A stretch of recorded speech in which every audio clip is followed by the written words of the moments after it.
A gente está na APA do Iguaçu. O Rio Iguaçu é um rio super importante para o Rio de Janeiro. Ele vai desembocar na Baía de Guanabara, ele nasce aqui bem pertinho. O nosso assentamento, ele é acortado pelo Rio Iguaçu. Ele passa no fundo do meu lote. A gente consegue produzir, e em algumas situações a gente não consegue levar essa produção para fora do campo. Determinadas épocas do ano a gente fica sem jeito de passar pelas estradas, porque as estradas elas não têm manutenção nenhuma. Eu particularmente eu já fiquei presa com o carro cheio de ovo, eu não consegui sair porque o carro atolou. E eu só consegui tirar o carro do atolamento lá meio-dia, e a minha entrega era 5 horas da manhã, eu tinha que estar na Feira da Glória às 5 horas da manhã. Nós aqui estamos perdidos no meio do nada. Para ir para Xerém, nós temos que dar uma volta enorme, pegar a estrada Magalhães para poder ir para Xerém. Por isso que eu falo que tem que consertar essas estradas para poder a gente ter mais um pouco de conforto para levar nossas coisas, para as crianças para a escola, para a gente ir para o médico. Parece que botaram uns manilhamentos que entupiu mais ainda o rio. Aí foi quando começou a encher muito por aqui. Entendeu? Foi isso que fizeram. Fizeram barragem, fizeram tipo uma barragem.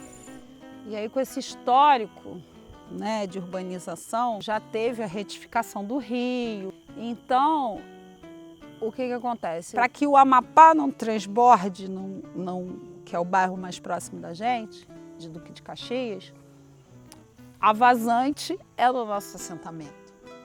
A gente está na vazante do rio. Então isso provoca todo ano no verão que o rio transborde, que é inevitável, e com as mudanças climáticas isso está agravando. De 2 anos para cá foi bem mais intenso a questão da cheia. Então a água do rio transborda e vai para os nossos lotes. Isso significa que a gente tem um período produtivo menor, então a gente não consegue produzir de tudo nesse período.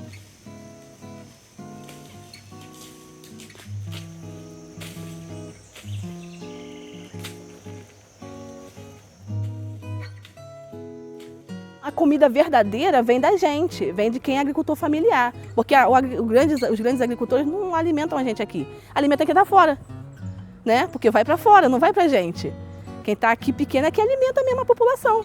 Diz que não existe agricultura em Duque de Caxias, mas tem, e tem bastante.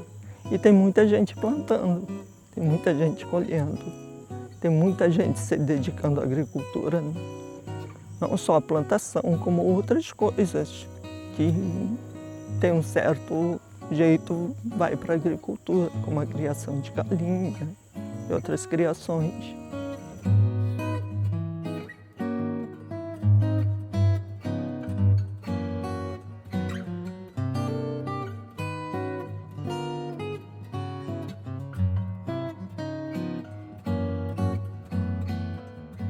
A questão da estrada, da gente não ter a estrada num dia de cheia, é muito ruim, porque você com a estrada você sai com tranquilidade.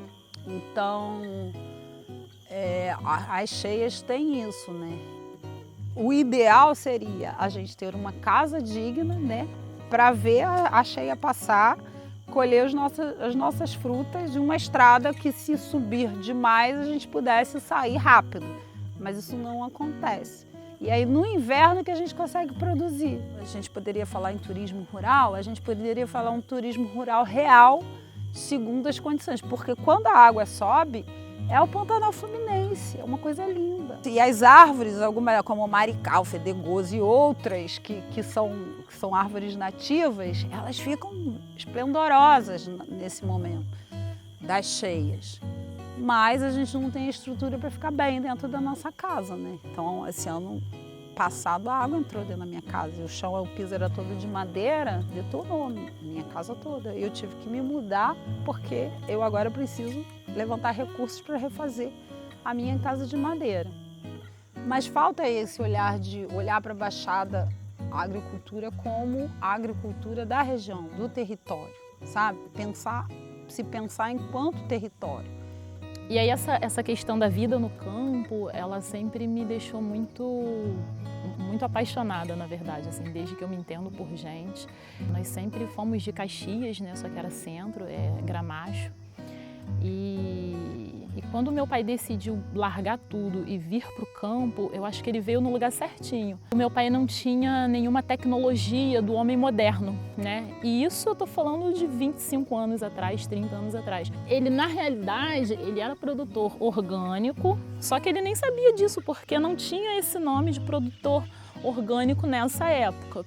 E quando o meu pai, lá no passado, escolheu criar a gente aqui na roça, eu falo que foi uma decisão muito acertada, porque quando você cria um camponês, um roceiro, uma pessoa do campo, você cria uma pessoa muito determinada, muito forte. Eu entendo que todo ser humano, assim como eu entendo, por exemplo, que toda pessoa deveria saber fazer um arroz para comer, as pessoas deveriam saber de onde vem o alimento, né?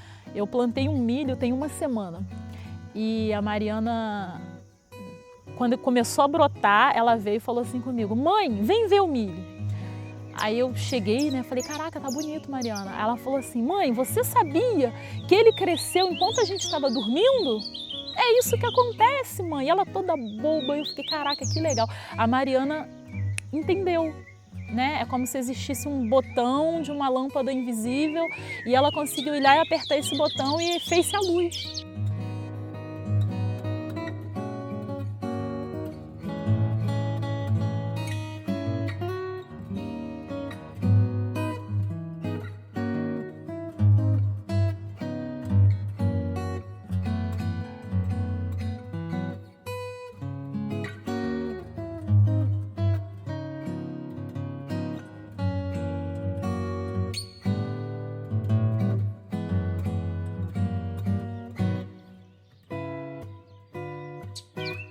O pessoal passa, às vezes eu estou trabalhando no sítio, eles acham, tipo assim, meio que fora do cotidiano, vamos dizer assim, ser uma mulher trabalhando na roça.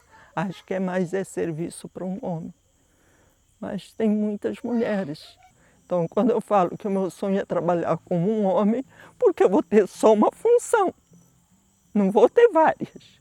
E a mulher tem várias funções. Então, às vezes é muito desgastante. Que você está o dia todo na roça, igual a Juliana falou. Agora eu vou ter que ir para o trabalho doméstico, lavar louça, fazer janta. E cabe quem? Geralmente a mulher quem faz isso tudo. E ainda acho que a gente faz pouco. Você não fez nada. A gente ainda enxerga muito essa questão do... Não diria preconceito, mas talvez patriarcado, não sei. Talvez machismo mesmo, eu não sei exatamente qual a palavra que eu consigo usar, mas a gente ainda enxerga isso nessas questões. Às vezes o sítio do vizinho do lado, o trator vai lá e passa. Do homem, né? Do dono da terra. E às vezes no sítio da Clarice, da Juliana, da Tina, da Jéssica, o trator não vai. Mas por que que não vai? Deveria ir. Né? Por que que o seu Manuel, o seu Jorge vai lá, pede o trator e o trator vem? E por que que uma mulher do campo vai lá também e não consegue?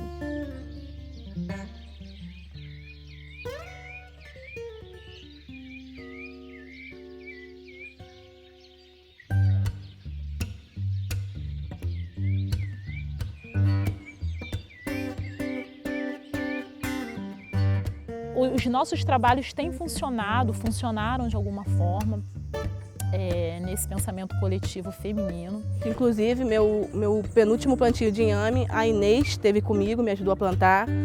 O outro, que foi o de aipim, a gente plantou 1000 pés de aipim, eu, Elaine e Inês. Foi coisa pra caramba. Se eu tivesse sozinha, talvez eu não daria conta de plantar isso tudo num dia, né? A gente limpou, né? Aí eu revirei a terra, as meninas vieram para me ajudar a plantar o aipim, entendeu? Então ajuda bastante nessa parte do trabalho, né, em si ali. Então a rede de apoio faz muita diferença, muita diferença. Então a gente se reúne para poder crescer, porque se a gente não se unir, nós do campo, nós mulheres do campo, a gente não tem nada. A gente corre atrás, se une, faz mutirão, é isso que é feito, entendeu? Para poder a gente sobreviver, porque senão não sobrevive. Umas têm que ajudar as outras.